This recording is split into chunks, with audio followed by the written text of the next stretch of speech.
Hey guys. Hi guys, welcome back to my channel. I'm the Housewife Historian, and we are here to talk the Real Housewives of Beverly Hills. I'm going to be talking a little bit in code today because if you watch my channel and you watch my live, yes. Is the plane going down? Are we gonna die? Why are you saying I'm sorry?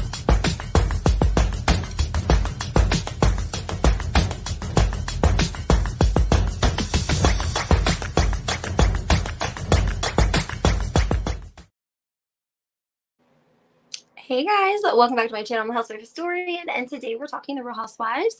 I have been sick with the flu for 3 solid days. So some of you guys messaging, texting, asking where I've been, what's been going on. I've literally been down for the count, sick with the flu, 3 solid days. I've never had the flu so bad in my life.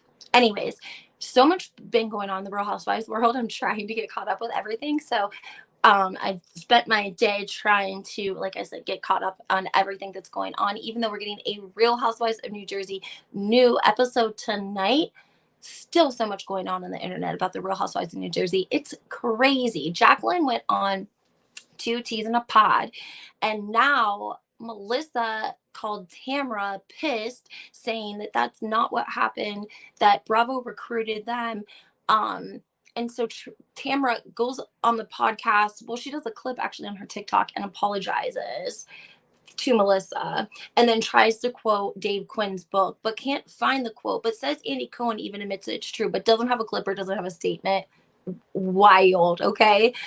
Also, then we have Melissa Gorga putting a foot in her mouth when it comes to fellow housewife Kyle Richards, who is Real Housewives of Beverly Hills alumni and OG, been there from the start.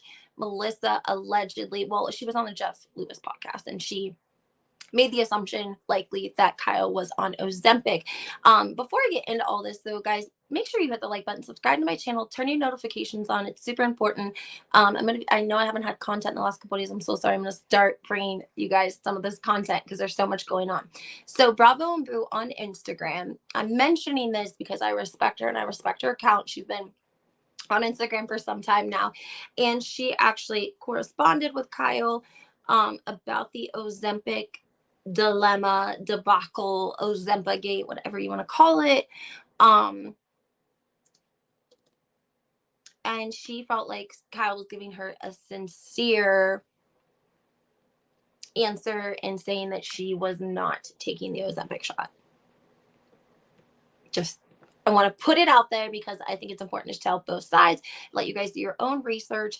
And let me see if okay, here we go. She says, I got a DM for Kyle, and I do believe her that she is not on Ozempic. She stopped drinking for 8 months and works out a lot. She is honest about her nose jobs. Why would she lie about this?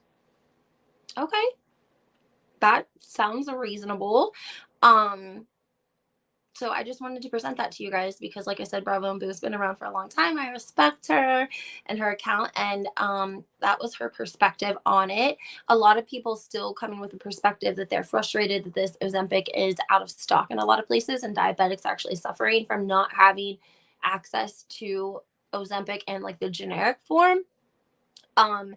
I don't even know what to say to that because it's so tragic that in 2023 we can ship things all across America and the country, but we can't get our RXs where they need to be. I mean, I think there's people in Florida that said like they can't. I think I don't know. There's like a whole Adderall shortage too. I don't even know if I'm allowed to say that word, but allegedly people in Florida can't even get their prescriptions filled. So it's all very crazy because it seems like if there's plenty of Ozempic in Pennsylvania per se, that they can give it to people who don't need it, and there's people in California that need Ozempic and don't have it. Why wouldn't the pharmacies like trade? I don't know. I guess that's America in 2023. Like you can get Ozempic in Ohio, but if you're in Texas suffering, you're just out of luck. So I think that's very, very tragic. I know that, yeah, I hope that they're not distributing it in areas, obviously, where there's people who are suffering, not getting it, and then other people who don't need it are able to go in and purchase it. I'm often curious, though, guys. Remember in the Real Housewives of Miami when Alexia and Marisol go to the plastic surgeon's office, and Marisol gives her a shot and says, "This is gonna make you skinny," and Alexia's like, "No, I don't. I'm scared." Yada yada yada. and we all thought it was the Ozempic shot, but we didn't see like those results with Alexia. I mean, I think she has an amazing body. Alexia has an amazing body. So maybe that's why, because she didn't really have much to lose. She's very muscular, I think, even like very toned. She's beautiful. I love Alexia. But yeah, I don't know. We didn't see like her have those crazy results. So I'm not sure, guys. I'm just letting you know this is what's been said. I gave you guys a TikTok, a short video on Instagram, not on YouTube. But what happened was Melissa went on Jeff Lewis. I actually saw it live. They started talking about Kyle Richards. And I think, honestly, Melissa probably made the assumption that Kyle was on Ozempic. However, she should just say that instead. Now she's replied saying like, oh guys, you're so ridiculous. We're just laughing at all of this. And it's like, it's those little comments and digs, I think, that like irk people a little bit, because it's like, why can't you just say, I misspoke? She looks amazing. I said she looks amazing. I just assumed that she was on Ozempic and I misspoke. Why do you got to be like, we're just laughing at all of you guys making up these rumors? Well, we're not really making up rumors. We're just sort of repeating, like, you know, what you're telling us. So I don't know how that works, but okay. Let me find it. Let me see here if I could find it. I thought I saved the receipt. I think I'm on the wrong one. Hold on. This must not be who I think it is. Anyway, guys, Melissa makes the comment on Jeff Lewis. Nothing is said about it until someone must have sent the clip to Kyle, because I didn't see anyone post the clip. I didn't post the clip, like I said in my TikTok video and Instagram, because sometimes people come at me like I'm always talking bad about Melissa. So I didn't want to start a problem where there wasn't one between Melissa and Kyle, and I didn't want to post it and ignite this huge thing. So somebody obviously heard it as well, and they just sent it to Kyle privately. And then she took to social media and replied to somebody's comment saying that Melissa misspoke and that she's not on Ozempic, and that she texted and apologized. Okay, Kyle, damn. Teddy and Tamara on Two Teas in a Pod. This is like blowing my mind, because Tamara she's the most unapologetic people that we've ever seen on Bravo. And they had Jacqueline on the podcast. They call it the pod. They had her on the pod. Teddy says it like 1,000 times. The pod. They had her on the pod. So they had her on the pod, and Melissa allegedly called Tamara and was pissed because she said that's not how it went down. Even Andy Cohen verified, and so did Carlos King, and so did David Quinn in his book. That's not what happened. We didn't go behind Teresa's back, yada, yada, yada. Tamara, again, one of the most unapologetic housewives we've ever seen in any of the franchises, tells Melissa and announces, like, she's my friend. I'm sorry. I got this wrong. I'm going to do a little bit of research. I tried to find it in David Quinn's book, but I can't find it. And she says that Andy says it's not true, but we don't have a clip of that either. I might have already told you guys this because this is my second time recording. But Tamara being so unapologetic, apologizing to Melissa is like wild to me. Why the loyalty? I'm just not quite sure, especially because if you guys remember when Teddy and Tamara had Teresa on the pod, they were so nice to her. It was a good episode. I thought it was a great episode, right? Like a week later, I don't remember who it was on their podcast, and somebody asked them, like, I think it might have been Cynthia Bailey. I think it was Cynthia, because I saw her at BravoCon, and she was like going through the divorce with Mike Hill. And I think, yes. And Cynthia was friends with Michelle Feaster, who is the co-host to Teresa's pod. Her and Teresa have the podcast together. They're not mistake bitches. Where was I going with this story? I got lost in the sauce. Oh, Tamara and Teddy. So when they have Cynthia Bailey on the following week, they say, like, who do you think out of all the franchises is like the OG beside? I think they leave Nene Leakes out of it, but regardless, Cynthia says Teresa, of course. She's been there, from the beginning, just like Kyle. And Teddy, like, acted appalled. Like, it could never be Teresa. Like, she was very much rude enough about it that people posted clips about it and was like, yo, it's Teddy. Like, Theodore, you just had Teresa on your podcast. And you were nice ATF to her face. And, like, what's up, And even, like, I feel like David from Behind the Velvet Rope, he says funny stuff sometimes. I'm sorry, guys, he does. He said, like, what did he say? Like, you guys aren't going to have anyone to interview anymore if you keep treating your guests like that. Like, you cannot have them on the show one week and be talking mad shit the following week, right? Oh, that made me laugh because it's true. It's like, well, who are you guys going to interview? Because you obviously your relationships are too close to some of these housewives to even be covering some of these subjects. You know what, TM? TM, if you are if you are that close to Melissa, then you shouldn't be going on the pod talking about it. Let somebody else do it. Just saying, like, you guys need a third person. They need a third person. That's the only answer I can think of. Sorry guys, my phone's dying. That would be beneficial for them would be a third person to step in. But you know, two's company, three's a crowd, so that never really works out well. But you know, they already said that TM's not going to be able to review the Housewives of Orange County, which we haven't seen. I told you guys the tea with that, and that's hitting the all the internet. I think I told you guys that first, actually, about how Gina's getting demoted to the friend, and Taylor Armstrong is going to be full time. Yes, I know, surprising, right? I'm interested though. The one thing I do like about the OC, and even though Kelly Dodd can be Kelly Dodd and she blocked me, I still have love and respect for her because I did like her as a housewife sometimes. And I do think that she kind of got shitted on sometimes too. Anyways, I like that she does speak out. Like her and Rick do like this daily show or whatever, and it's hit or miss. He does a good job of like navigating her, but I just think they kind of have a little bit of a little, I don't know. Anyways, she gives us a lot of insight on the Real Housewives of Orange County because she filmed for so long, and she doesn't give an F about Bravo because she doesn't have a contract with them. She doesn't have a contract with Peacock. They're not going to ask her to do the Real Housewives Ultimate Girls Trip. So she's like, you know what, F Bravo. I don't really care. I can say whatever I want. And so she tells us a lot about like they all order their clothes from this certain site because you know it's the only place that you can return online. There's just all kinds of little peaks and different things behind the scenes and how Bravo has to get permission, copyright on, you know, down to the picture hanging in the background of a photo if they post it. So that is one thing that I do enjoy about the OC is Kelly's commentary because she gives us a lot of behind the scenes information. She kind of breaks that fourth wall down. And then we have Taylor coming. She has been in the OC allegedly for a few years now because Kelly's daughter goes to school with Taylor's daughter in Orange County. I'm not sure how she got back to Orange County. I think she married her attorney. It wasn't her divorce attorney because I think they had like filed for divorce because they weren't living together when all that transpired. I want to say it was her divorce attorney. And I think how would he live in Colorado and be her divorce attorney? I don't know. Maybe he had another house there, but they were like flying back and forth there. If you guys remember, there was like a very drunken phone call made to Kyle when Kyle had Kennedy.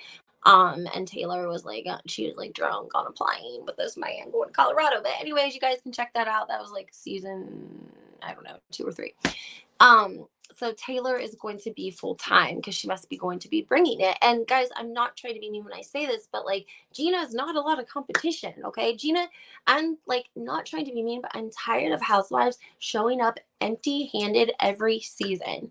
If you fought to be on the Housewives, you went through all of this to be on the Housewives, you had to have sold yourself to producers and executives and production. Like there was interesting stuff going on around you, or you had interesting people in your life, or you had an interesting family dynamic. Like there was something. And it's like the first couple years, okay, everything's fine. But then it's like they just show up empty handed season after season. I noticed that Dorit decided that she's going to bring another half because maybe half plus half will equal a whole. I don't know.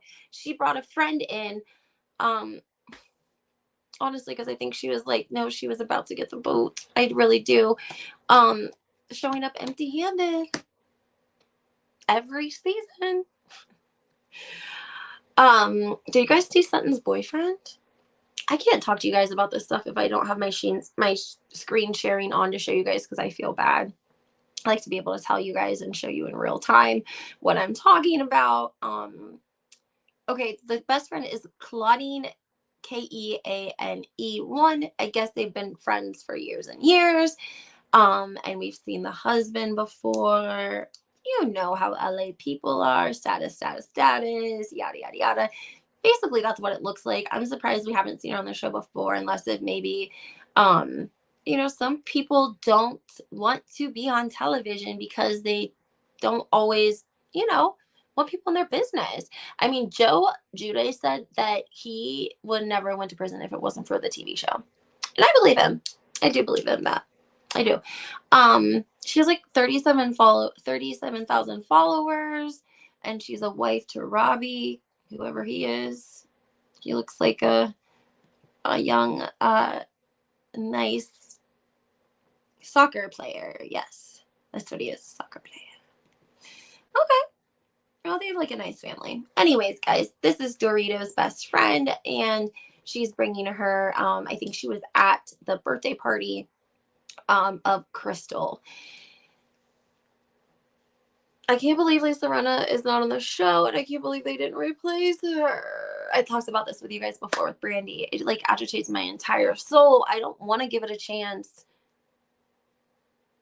I think sometimes it barely got moved along as it was, even with Lisa Rinna, to cut her and not put somebody in that position is very disheartening, I think, for a lot of viewers. We don't want to see Chrissy Teigen either. For God's sake, don't put Chrissy Teigen on there. I don't even like to talk about it because I don't want to even speak it. But like, on all of the reasons, there are so many reasons why people would not want to see her on the Real Housewives of Beverly Hills, bullying that one girl, like she told her to go off herself. She's been to the island a few too many times for me, boo boo. I'm good. I'm good. I don't want to watch her. I'd rather not watch it all, to be honest. But that's just me. You guys let me know what you think. This is not all about my opinion. This is my channel where everyone has a platform and everyone's opinion is important, and it's okay that we have different opinions as long as we convey them respectively in the comments. So a couple other things you're gonna be hearing from me on will be the Real Housewives of Potomac reunion and Juan Dixon and this girl in the laundromat who turns out not to be the director of wherever they said she was the director of. She's not. Then Juan and the girl. I wanted to share you guys because I like to give you guys photos, but I don't want to tell you just bits and pieces. Juan Dixon photos were taken of him and a woman in a laundromat getting pretty cozy. There's even video. They claimed that the woman was like the director of the school that Juan coaches at. The next day, the girl and Juan do an Instagram story on the girl's Instagram, and they're both holding up like Gain laundry soap and fabric softener, like get a life. Yeah. Mm-hmm. So we either think that they absolutely have 1000% have to have an open marriage where Robin is like, go do your thing, leave me the F alone, just don't be sloppy, don't let it hit the press because public image is important. I feel like the way he fed her to the dogs at the reunion by far speaks about the man's mental compass. Okay, you let that woman go on Watch What Happens Live and answer for your ass. You should have been sitting second chair answering the hard questions or done it via whatever. But you shouldn't have sent that woman to be eaten alive by Andy Cohen and Watch What Happens Live, even though she deserved it for not bringing it out on your ass 2 years ago, right? Then you sent her to the reunion by herself again, making it, just disrespectful ATF. Like, put some respect on that woman's name. Like, damn. That's just me, though. Let me know what you guys think about that. It's pretty crazy. I mean, the only explanation, like I said, could be that they have an open relationship or he is just like a habitual cheater and she stopped even caring.